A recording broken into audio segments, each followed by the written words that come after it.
Hi, this here is Crash. I adopted Crash when he was only 5 months old. Now he is a healthy and wise 11 years old. He lives in a constant state of happiness. He has no worries. But if I hadn't adopted him, that might not be the case. In fact, he may not be alive today. The truth is, Crash was adopted from a humane society. The mission statement of the Humane Society is to combat cruelty and abuse, to end the suffering for animals, and to create a world that is humane.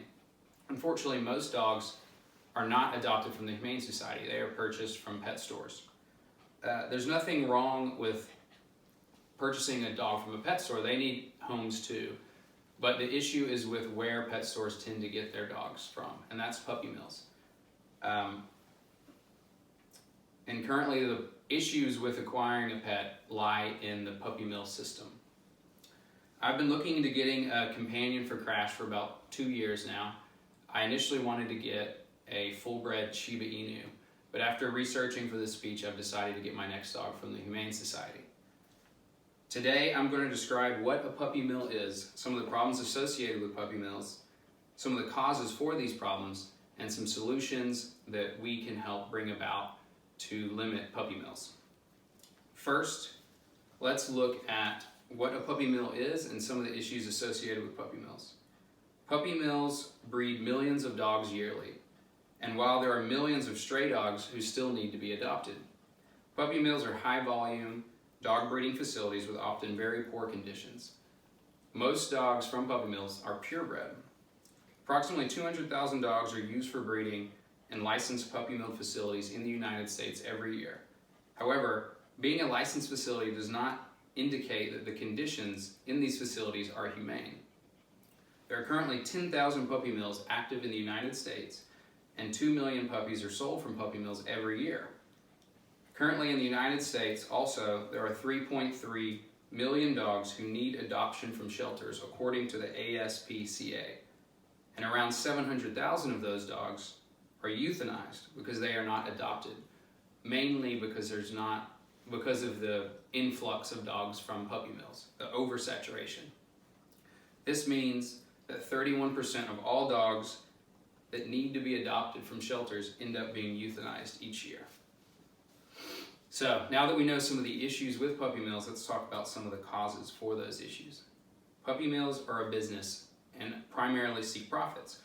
But unlike other businesses in different economic sectors, puppy mills are not regulated. The primary goal of a puppy mill is to make a profit, and the way they make profit is by increasing the amount of their product. Unfortunately, in this case, their product is a living animal. Due to the overcrowding and poor conditions seen in these puppy mills, the puppies sold are often very sick. The issue is, to create more product, they tend to keep them very closely packed together. So if one dog gets sick, it tends to spread amongst a large group of dogs.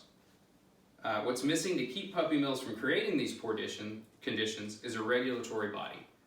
For example, when you go to the store and you buy milk, that product is heavily regulated from its collection to its distribution from the FDA, the Food and Drug Administration. However, of the 10,000 puppy mills in the United States, only 30% of those puppy mills are regulated. This lack of regulation is due to an absence of state and federal laws across the country. Tennessee, for instance, has no current active puppy mill regulation. So now that we know some of the causes associated with puppy mills, let's talk about some solutions. Tennessee needs to establish regulations for puppy mills through enacting state laws. Currently, there is only one federal law that applies to puppy mills, and that's the Animal Welfare Act, which is regulated by the United States Department of Agriculture. However, the standards of the Animal Welfare Act are too minimal to ensure humane treatment for animals. Therefore, several states and cities have adopted their own laws to protect animals. California, for instance, has set a great example for Tennessee by passing a law that prohibits pet stores from selling dogs, cats, or rabbits unless they come from a humane society or they come from a rescue group. Under this law, pet stores who do not comply are charged $500 per pet sold. By enacting this law, Tennessee could save pets from the inhumane conditions of puppy mills by removing the main buyer of the product from puppy mills, which is pet stores. So in conclusion, we have learned about some of the problems associated with puppy mills, some of the causes for those problems, and some solutions that we can help bring about. So what can we do today while we wait for those laws and to be written and established?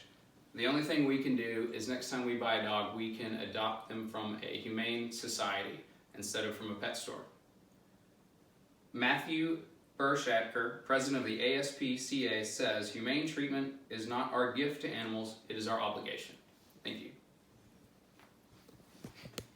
Yay. Thank you.